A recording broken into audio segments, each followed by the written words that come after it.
Doamnelor și domnilor, astăzi ambasadorul Statelor Unite la București, Kathleen Kavalec, a acordat un interviu exclusiv Antena 3 CNN. Sunt două informații foarte importante care reies din acest interviu. Primul dintre ele, doamna ambasador Kavalec spune clar și oficial: nu vă cerem să donați sistem Patriot Ucrainei dacă lucrul acesta afectează securitatea României.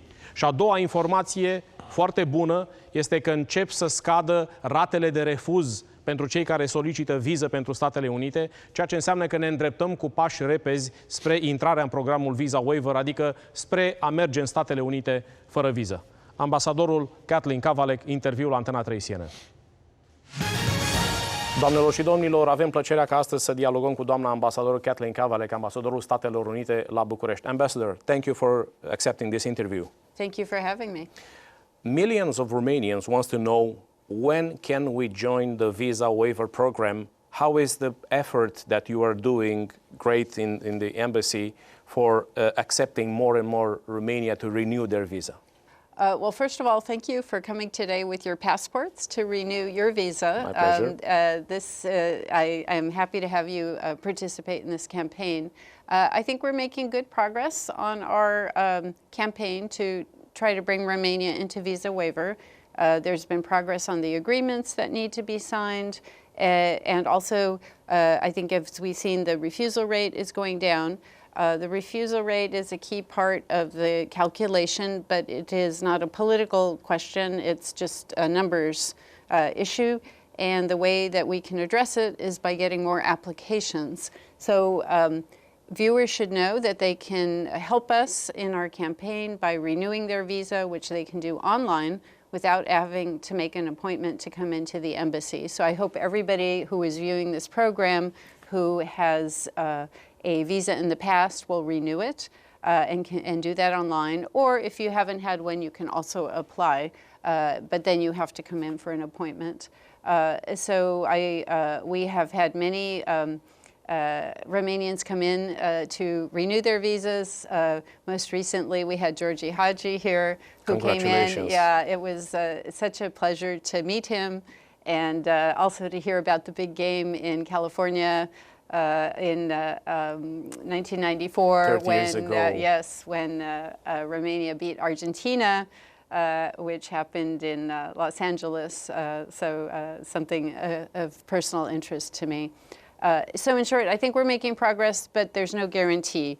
As I said, it's a numbers question at the end of the day, so hopefully we'll get there, but I hesitate to predict, but we'll see where we stand at the end of this year, and personally I would like to see it happen as soon as possible, but we'll see. There were statements both from Romania and US officials saying that 1st January 2025 is the benchmark to make the effort for Romania to join visa waiver. Is this a realistic approach? Yeah, so we measure year by year. So once a year we stop and take a look and see where it is for that year. So that period ends in October, but it takes a while to analyze the data. So by the end of the year we should have the answer if we hit the target or not. So my hope is we hit the target, and that's where we're working for, and that's why we need more visa renewals, especially in applications. So everybody who's watching who wants to help us make our target, please apply. So Romanians can help themselves? They can. In order to absolutely be part of this program that will allow to be right for how many days in the United States without a visa? 90 days. Or something. 90 days. Sorry, I don't know the details. Romanians can do the effort for themselves. They can. And the visas, even when Romania enters visa waiver, those visas are still valid and can be used. It's definitely worth it. And we're so grateful to the Romanians that have already helped us by applying. And I've gotten to meet a lot of interesting Romanians who've come in to help promote the program. Ambassador, we are in an electoral campaign in Romania for Europarliamentary elections and local elections. How do you see this electoral campaign, and what are your messages about the general dynamic of the society when you're looking to this? Well, first of all, you know, elections, we have a lot of elections this year, not just in Romania. I think the count I saw was something 64 countries or so are having elections, and the EU, and my country as well. So a lot of elections this year, which is great. Elections are a celebration of democracy. They're a chance for all of us as citizens to participate. So it's important to vote. So we have, you know, get out the vote campaigns in the United States all the time.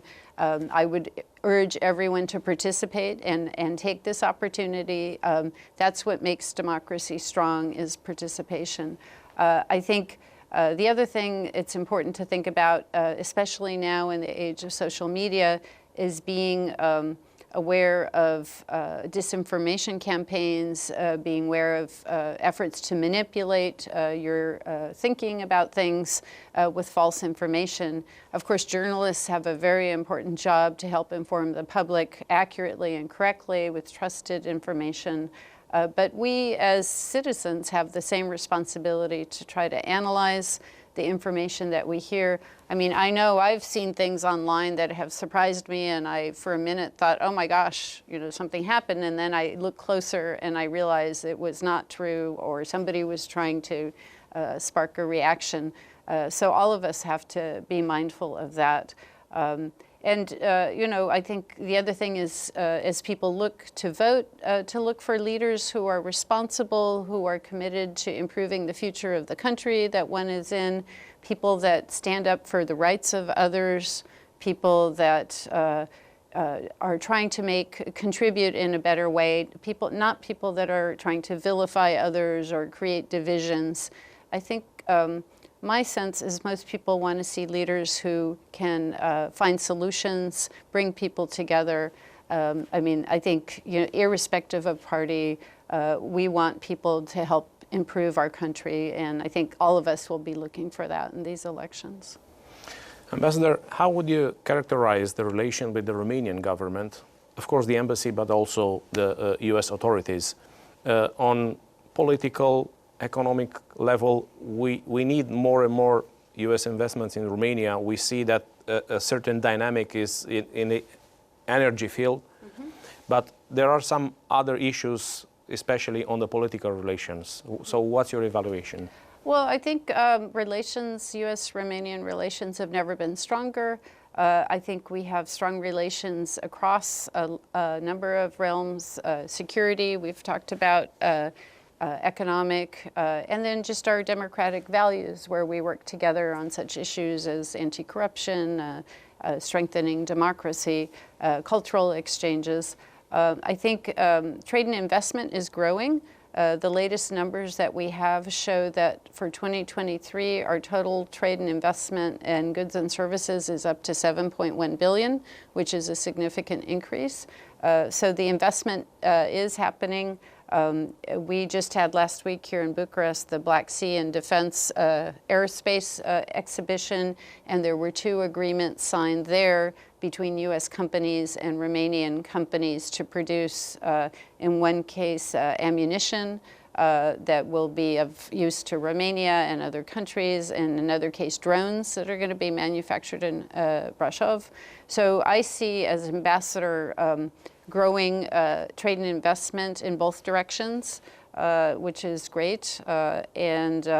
You know, we do run in from time to time, as in any country, with, you know, challenges for investors, but we have found that the Romanian government is pretty open to trying to resolve things. I talk to a lot of companies here, American companies, as I travel, I hear a lot of good news in terms of expansion and growth, and particularly hiring, you know, large numbers of people who I always call and ask them to renew their visas when I get a chance. But I think things are positive. And, you know, President Iohannis was just in Washington. President Biden highlighted the strength of our relationship. He also congratulated Romania on 20 years in NATO, which is something that President Biden himself personally worked very hard for, to bring Romania into NATO.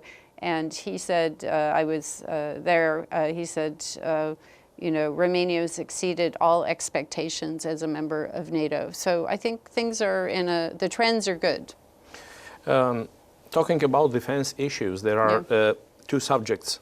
First, how can United States help Romania to increase our air defense, mainly in the southern part of Romania? There's a debate also into NATO, but also in the bilateral relation.